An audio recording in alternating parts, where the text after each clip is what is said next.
And the process of normalization, denormalization is that normalization is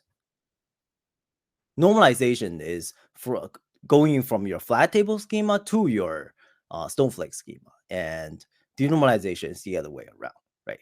Normalization has been the best practice for database management systems since the relational database was invented.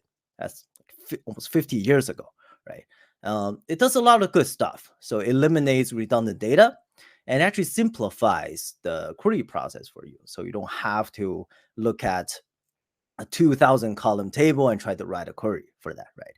So overall, it improves your workflow, right? But recently in OLAP, especially in real-time OLAP, because join operation is essentially expensive, and a lot of the data vendors or the database vendors just choose not to optimize it, and depends on actually the user to perform a denormalization. So going from a snowflake or star schema, multi-table schema, back to a flat table schema to avoid the join queries. And this is actually a pretty harmful thing to do and creates a lot of problems. So the cost of denormalization, right? It's not only the compute or the more data you store. Let's take a look at an example here, right? Here on the left, you can see we have a customer table, and on the right, we have a order table, right? And the customer ID are in both tables, and that's the key that's gonna relate the two tables together, right? And okay, say a data engineer wants to build a dashboard out of that, right? And he doesn't want to write a join query because the underlying database cannot handle it, whatever the one he's using, right? So he denormalize the two tables into a flat table on the customer ID key, right? Big flat table. But what if, okay, so someday your security team comes over and say, okay, hey, your customer name cannot be just your name. You have to somehow mask it, right? And you want to change your alias to some other hashed value or something that's not alias, right? There creates a problem, right?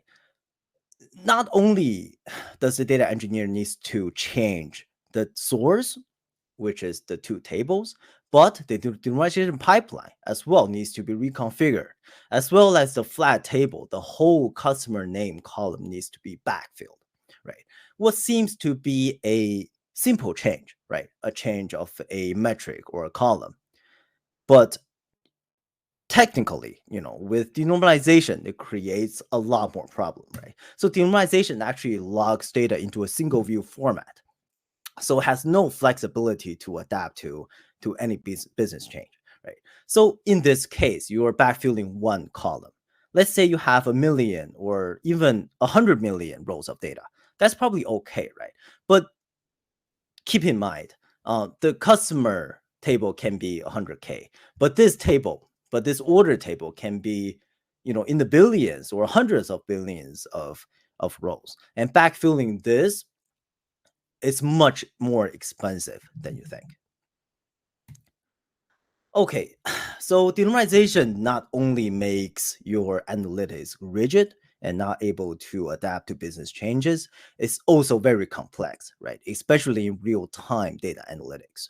So with real-time data analytics, tight time constraint, so you cannot really use something like Spark or those batch analytics tools. So you need to go for those stream processing tools and write stateful stream processing jobs, right? Which is known to be difficult to use, requires a lot of technical expertise and a significant amount of engineering skill, right? And those stream processing tools oftentimes they don't even take SQL. You need to write actual code to use them efficiently, right?